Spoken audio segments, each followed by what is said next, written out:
नमः शिवाय।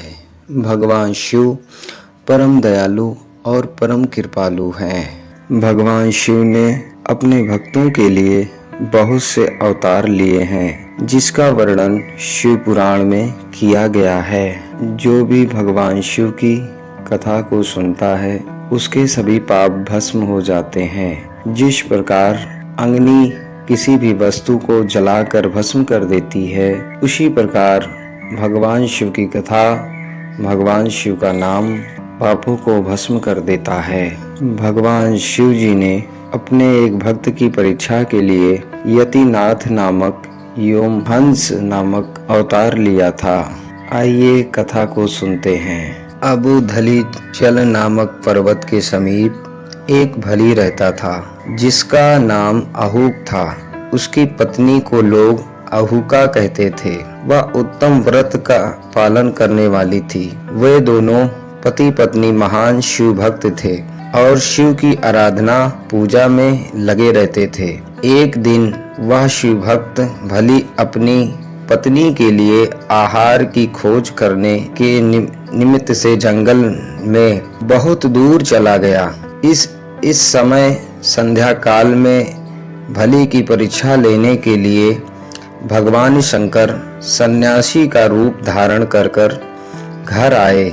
इतने में ही उस घर का मालिक भली भी चला आया। उसने बड़े प्रेम से उन यतिराज का पूजन किया। उसके मने भाव की परीक्षा के लिए उन यतीश्वर ने दीन वाणी में कहा, भली आज रात में यहाँ रहने के लिए मुझे स्थान दे दो। सुबह होते ही चला जाऊंगा। तुम्हारा सदा कल्याण हो।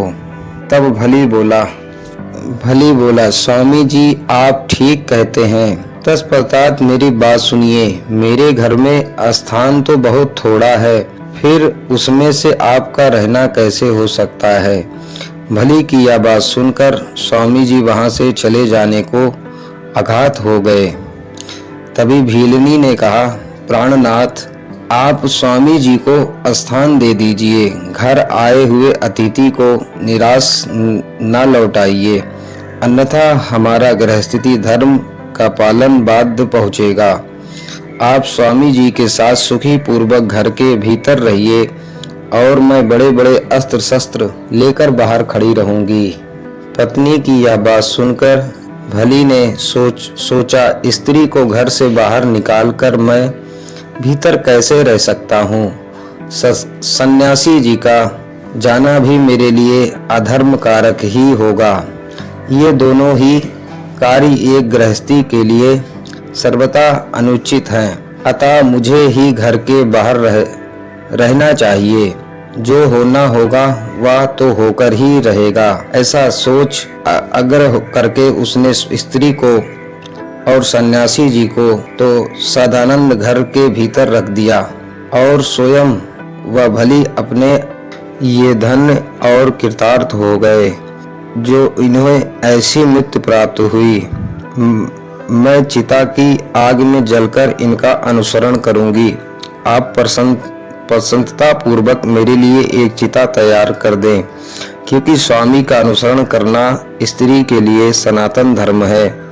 उसकी बात सुनकर सन्यासी जी ने स्वयं चिता तैयार की। भीलनी ने अपने धर्म के अनुसार उसमें प्रवेश किया। उसी समय भगवान शंकर अपने साक्षात स्वरूप से उसके सामने प्रकट हो गए। उसकी प्रशंसा करते हुए बोले, तुम धन्य हो, मैं तुम पर प्रसन्न हूँ। तुम इच्छा अनुसार वर मांगो, तुम्हारे लिए मुझे कुछ भी अदय नहीं है। भगवान शंकर यह परमानंददायक वचन सुनकर भीलनी को बड़ा सुख मिला। वह ऐसी विभोर हो गई कि उसे किसी भी बात की सुध न रही। उसकी इस अवस्था लक्ष्य करके भगवान शंकर और भी प्रसन्न हुए। उसके नाम मांगने पर भी उसे वर देते हुए बोले, मेरा जो यति रूप है यह भाव भव्य जन्म में हंस रूप से प्रकट होगा। प्रसन्नता पूर्वक तुम दोनों का सहयोग कराएगा। यह भली देश का उत्तम राजधानी में राजा वीरसेन का श्रेष्ठ पुत्र होगा। उस समय नल के नाम से इसकी ख्याति होगी और तुम विदर्भ नगर में भीम राजा की पुत्री दमयंती होगी। तुम दोनों मिलकर राजभोग भोगने के पश्चात वह मोक्ष की प्राप्ति करोगे जो बड़े बड़े योगेश्वर के लिए भी दुर्लभ है। भगवान शिव ने दोनों को वर देकर वहां से अंतर्ध्यान हो गए। कथा में आगे नंदीश्वरी कहते हैं, भगवान शिव उस समय लिंग रूप में स्थित हो गए। वह भली अपने धर्म से विचलित ना हुआ था, अतः उसके नाम पर उस लिंग को अचलेश्वर संज्ञा दी गई। दूसरे जन्म में वह आहूक नामक भली नवसिद्ध नगर में वीरसेन का पुत्र हो महाराजा नल के नाम से विख्यात हुआ और आहूका नामक भीलनी विदर्भ नगर में राजा भली भीम की पुत्री दमयंती हुई और यतिनाथ शिव वहां हंस रूप में प्रकट हुए। उन्होंने दमयंती नल के साथ विवाह कराया। पूर्व जन्म के पुण्य से प्रसन्न हो भगवान शिव ने हंस रूप धारण करके उन दोनों को सुख दिया। हंस अवतारधारी शिव भांति भांति की बात करने और संदेश पहुंचाने में कुशल हैं।